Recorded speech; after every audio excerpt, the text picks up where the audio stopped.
Hello everyone, welcome to the underside of my RV here at Get Gone Trailer Tips.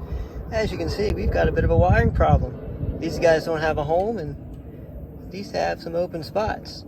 What I've figured out thus far is that these are called Scotch locks made by 3M, and they're just about junk is what I'm told. So we've got some better splices to put on here. Done a little bit of research. Over at eTrail they have a nice diagram. The blue wire is, as I know, ground is ground the world round. So that'll help us out as we figure out what's going on here. For which of these wires to connect where. This guy is going to be connected to the blue wire because that is your electric brake wire. You've got one going here in this green wire, one going here in this red wire, which runs across this here axle. Oh, pardon me, gotta scooch over here to the other side of my camper. And as you'll see, it's actually a red and white wire. Oh, pardon me. As you'll see, it is actually a red and white wire. So red will be the power. I was getting my hand, not the brake. Red will be the power that goes into the front brake. And here's your white, that will be your ground.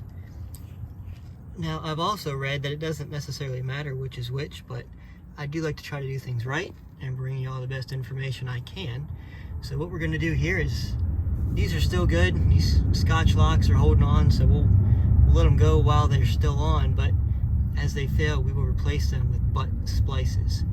So for now, that's what we got. I'm going to do some prep work, and I will show y'all the splicing.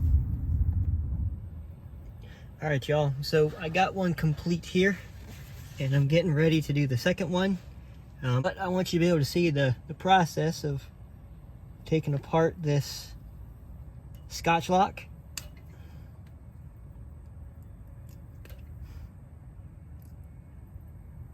So that way I can salvage some wire as opposed to wasting it all. All right, there we go. A little bit quicker now than I did at one time. Scotch lock, what it does is it basically just pokes a hole in the insulation. So we're going to use one of those holes that it pokes as the source, the starting point for breaking off the insulation for our use. All right, cool. Coming off. There we go. Got some clean, fresh wire. I like it, I like it.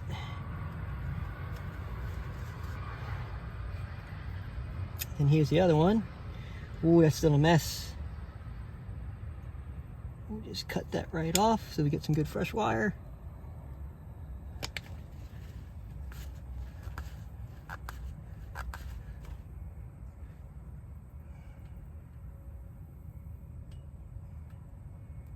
I'm hoping all this is getting captured in the video as I go here.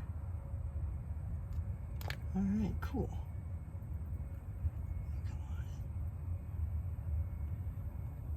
Come on. Very nice. Okay. I'll try to clean myself up a bit.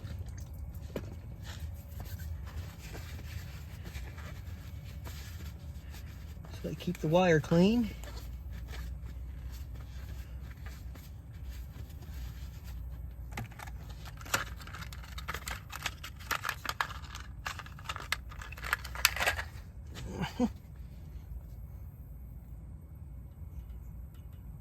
Got me a fresh connector.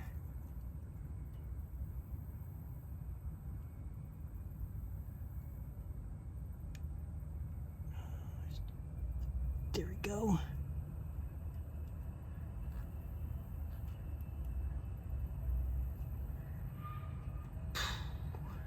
This is probably on the large end for the red, which is supposed to be 22 to 16 gauge.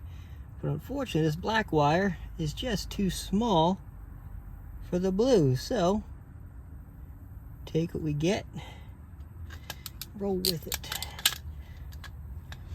This time we're using the red on the crimper as opposed to the blue that we used earlier. And I'm going to do once in the middle and release once at the edge.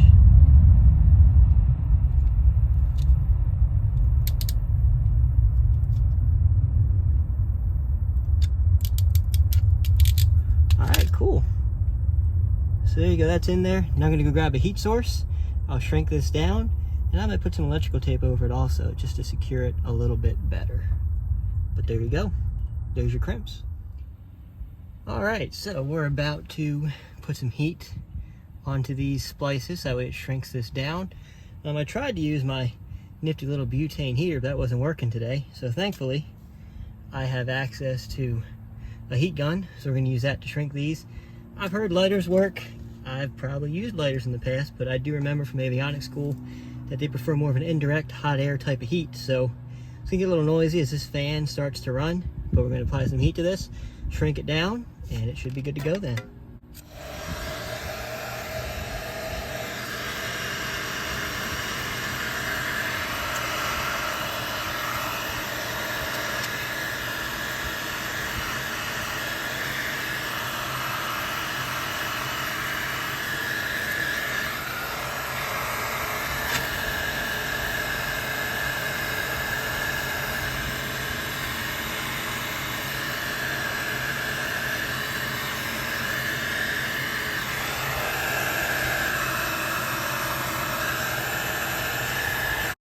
Okay, y'all, there you have it.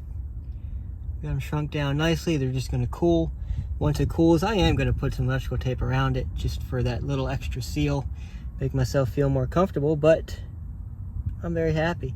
That got nice and tight around it, so we'll have a good, clean seal, and the brakes will work twice as good now that the front axle's working. So, thank y'all for watching. I appreciate your support.